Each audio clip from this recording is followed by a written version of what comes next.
अस्सलाम वालेकुम दोस्तों, मैं हूं याद शुजा। मेरे फेसबुक पेज और यूट्यूब चैनल पर खुश आमदीद। दोस्तों, जिन खबरों पे आज आपसे बात करूंगा उनमें पहली खबर यह है कि आर्मी चीफ को आखिरी पैगाम, वरना खुदा हाफिज बलोचिस्तान। और दूसरी खबर यह है कि खुली जंग शुरू, 214 फौजी शहीद। सबसे पहले इस खबर पे बात कर दें कि कौन सी खुली जंग शुरू हुई है जिसमें 214 फौजी हमारे शहीद हो गए। जाफर एक्सप्रेस में जिन फौजियों को यरगमाल बनाया गया था BLA की जानिब से, उन्होंने दावा किया है कि उन 214 फौजियों को उन्होंने शहीद कर दिया है। उन्होंने ये भी दावा किया है अपने पैगाम में कि 48 घंटे की मोहलत दी गई थी पाक फौज की क़यादत को कि वो उनके कैदियों को तबादला कर लें इन फौजियों के साथ, लेकिन उन्होंने अपनी ये तबादला नहीं किया, जिसके बाद इन तमाम के तमाम फौजियों को शहीद कर दिया गया है।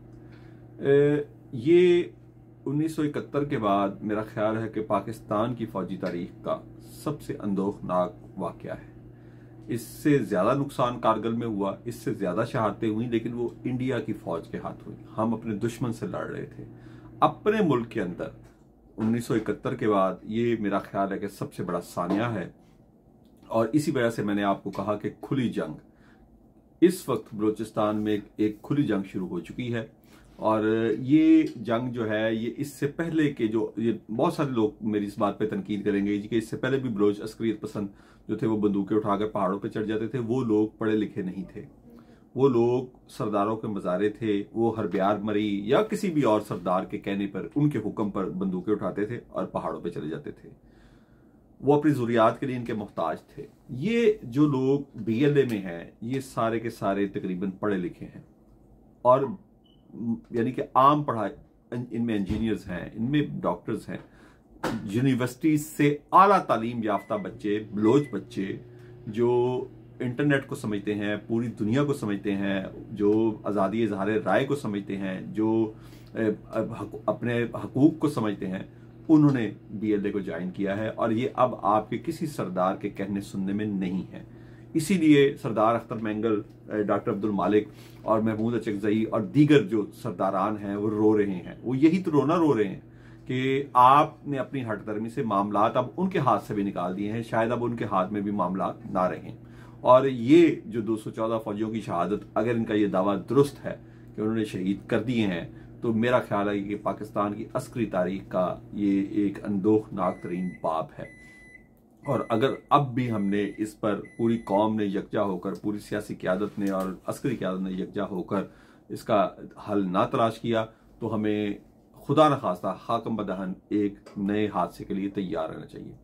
अब मैं इसी से जुड़ी हुई अपनी आखिरी खबर की तरफ आऊँगा कि आर्मी चीफ को क्या पैगाम दिया गया, और उसके ना उस पैगाम को मानने की सूरत में बलूचिस्तान के हवाले से उनको क्या वार्निंग दी गई है।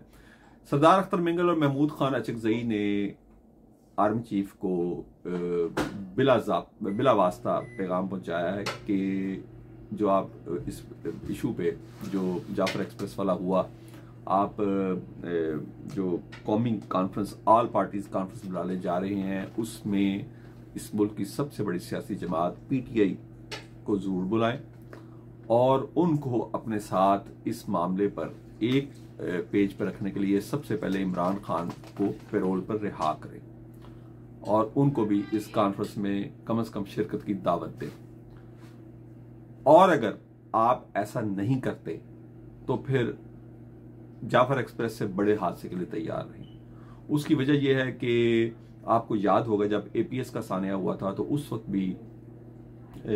वक्त के आर्मी चीफ की आप समझे कि कोशिशों से एक ऑल पार्टीज कॉन्फ्रेंस हुई थी, और उसमें मियां नवाज शरीफ के बहुत तहफ़्फ़ुज़ात थे उसमें, लेकिन फिर भी PTI की क़यादत को उसमें दावत दी गई थी। तो इस वक्त भी यानी कि उनको सरदार अख्तर मैंगल और महमूद खान अचकजई आर्मी चीफ को समझाने की कोशिश कर रहे हैं कि हालात इंतहाई नाजुक हैं बलूचिस्तान के, बलूचिस्तान हाथ से निकला जा रहा है। उसके लिए ज़रूरी है कि तमाम सियासी जमातें और उन सियासी जमातों में बिलाशुबा PTI इस वक्त मुल्क की सबसे बड़ी सियासी जमात है। अगर 8 फरवरी के इंतखाबात के नताइज को देखा जाए तो इस मुल्क की सबसे बड़ी सियासी जमात है, चारों सूबों की, उसमें चारों सूबों में उसकी मौजूद है। हमारी जो हुकूमत इस वक्त बैठी है वो सिर्फ पंजाब के सर पे बैठी है। पंजाब में उनकी कुछ नशिस्तें थी, इसी तरह जो हमारे ऐवान सदर में सदर मौजूद हैं उनकी सिंध में सीटें थी। बहरहाल उनकी पंजाब के मुकाबले में सिंध में, नून लीग के मुकाबले में पीपल्स पार्टी की सिंध में कारकर्दगी गुज़िश्ता इंतखाबात में बेहतर थी रूरल एरियाज में। तो जो पीटीआई है वो सिंध, पंजाब, केपीके और बलूचिस्तान चारों सूबों से सीटें जीती है।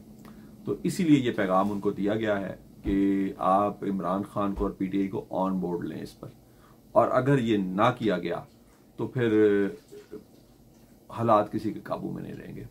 अब उसका आर्मी चीफ की तरफ से क्या जवाब आता है इस पैगाम का? इस पैगाम से पहले तो वो अपना जवाब दे चुके हैं और वो डीजीआई एसपीआर के थ्रू दे चुके हैं, जो उन्होंने प्रेस कॉन्फ्रेंस की और उसमें उन्होंने नाम लिए बगैर एक बार फिर पीटीआई के सोशल मीडिया को और पीटीआई की क़यादत के खिलाफ खूब उन्होंने उनको लताड़ा और जो वो कह सकते थे कहा। अब देखना यह है कि इस पैगाम के बाद आर्मी चीफ क्या बलूचिस्तान के नाजुक तरीन हालात की वजह से वो इस मशवरे को कबूल करते हैं या नहीं।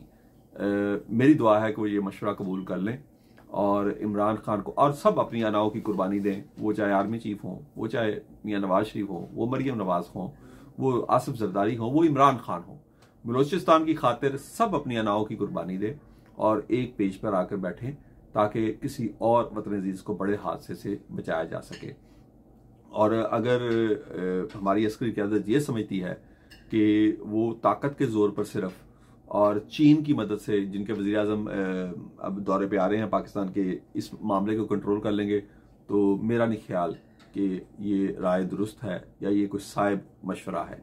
मेरा ख्याल है कि उन्हें तमाम सियासी जमातों को एक पेज पे लेकर चलना चाहिए और सूरत दीगर ये मामलात काबू में नहीं रहेंगे, चाहे चीन अपनी पूरी ताकत के साथ, क्योंकि चीन का वज़ीर आज़म भी आके आपको यही मशवरा देगा कि सबसे पहले आप लोग एक पेज पे आएं, फिर हम आपकी तमाम मदद करने को तैयार हैं। बिल्कुल आप ठीक कह रहे हैं कि इंडिया इस पूरे हादसे के पीछे है। इंडिया और अमेरिका सीपैक नहीं चाहता पाकिस्तान में और उस वजह से ही ये सब कुछ किया जा रहा है, लेकिन उसके लिए चीन आपकी तब मदद करेगा जब आपका हाउस इन ऑर्डर होगा। और हाउस इन ऑर्डर करने के लिए महमूद खान अचकजई और सरदार अख्तर मैंगल का ये बहुत साइब मशवरा है कि इमरान खान को पैरोल पर रिहा कर पीटीआई को भी यहाँ पर अपने साथ बिठाया जाए।